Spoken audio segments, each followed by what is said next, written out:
I'm Sharon Betters, and this is the Daily Treasure podcast produced by Mark Inc. Ministries. And our vision at Mark Inc. is to offer help and hope, especially to hurting people. And it's our prayer that whether you are in a good place or a dark place, that these devotionals will encourage you in your own walk of faith. Today's devotional is called Were You There? And today's treasure is from Luke 23:16. Jesus said to her, Mary. She turned and said to him in Aramaic, Rabboni. Many years ago, our church celebrated Maundy Thursday, the Thursday before Easter, with a somber, dark service. We ended this particular service with the song, Were You There? Our then 6-year-old son Daniel snuggled into my side and started crying. That night, friends, the Lord saved our son. He was so taken with what he had experienced, he later begged his little brother Mark to ask Jesus into his heart as well. Friends, Were You There was sung by slaves and down through the ages has confronted each of us with the question, have you been to the cross? Do you know Jesus? Listen to the words of this song. Were you there when they crucified my Lord? Were you there when they crucified my Lord? Sometimes it causes me to tremble, tremble, tremble. Were you there when they crucified my Lord? Were you there when they nailed him to the cross? Were you there when they nailed him to the cross? Sometimes it causes me to tremble, tremble, tremble. Were you there when they nailed him to the cross? Were you there when they laid him in the tomb? Were you there when they laid him in the tomb? Sometimes it causes me to tremble, tremble, tremble. Were you there when they laid him in the tomb? Were you there when the stone was rolled away? Were you there when the stone was rolled away? Sometimes it causes me to tremble, tremble, tremble. Were you there when the stone was rolled away? Why does this song touch the deepest part of our emotions?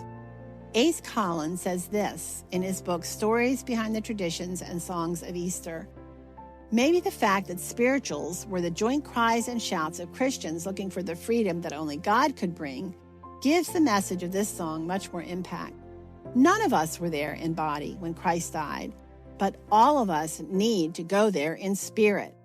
To understand the gift of salvation, each sinner must realize that he or she is a slave to the world. Only then does seeing Christ on the cross make the impact all the more real. Friends, the women of the resurrection were there. Their stories do not end at a sealed tomb, and neither does ours. Over the past weeks, like so many of you, I have felt sad and burdened for the many whose lives will never be the same because of losses caused by the pandemic. Within one 24-hour period, I learned of 3 healthy young men who either died or were fighting for their lives against COVID. Several elderly grandparents lost their battle against COVID, dying alone in a nursing home.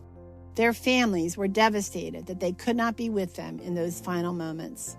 The long-ranging impact cannot be imagined. Jobs lost, businesses closed, families trying to make food stretch when they don't have another paycheck coming in.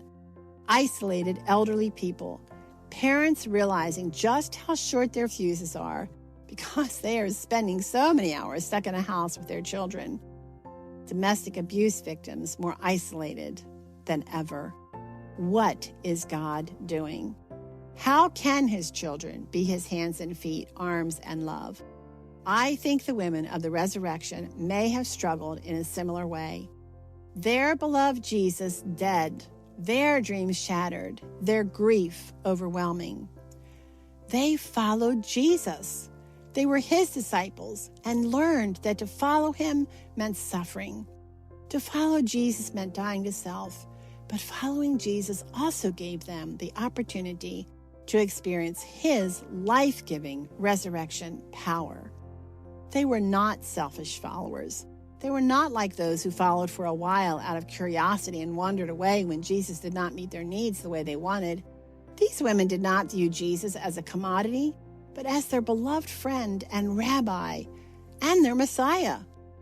Each of the 4 Gospels includes their presence at the cross and their encounter at the tomb.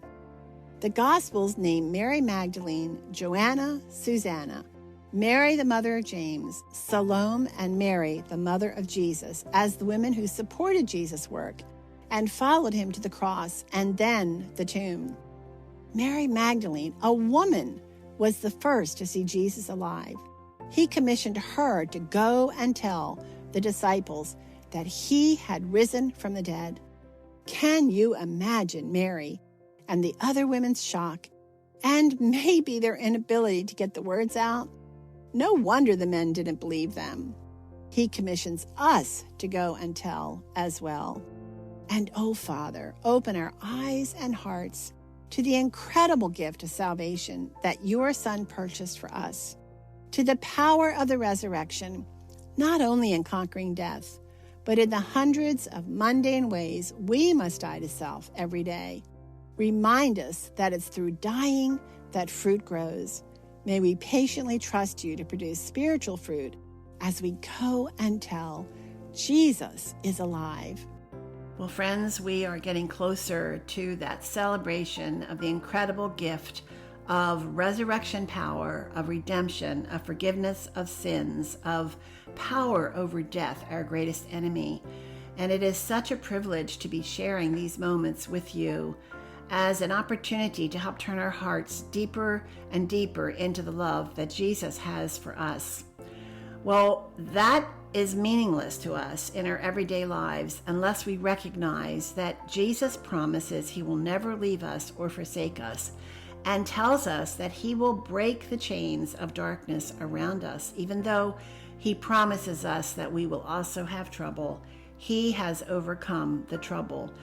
I have the opportunity of talking with people who have experienced some of the darkest, most profound pains that anyone could experience. We talk on our Help and Hope podcast about redemption stories, but our guests are very raw and very honest because they don't want any moment of their lives to be lost, and they want them to be seen as an opportunity to offer hope to that one person hanging on to life by their fingernails. Well, for this month in March, we are reaching back into our archives and we are sharing again some of the Help and Hope podcasts that have the most listens. And the one I want to introduce you to this week is called Disability, Death, Guilt, and Grief. Wow, those are heavy, heavy topics, aren't they? And in this moving and sometimes emotional conversation, I get to talk to Susanna Musser and her counselor, Heidi Scott, about the sudden accidental death of Susanna's adopted son, Tommy.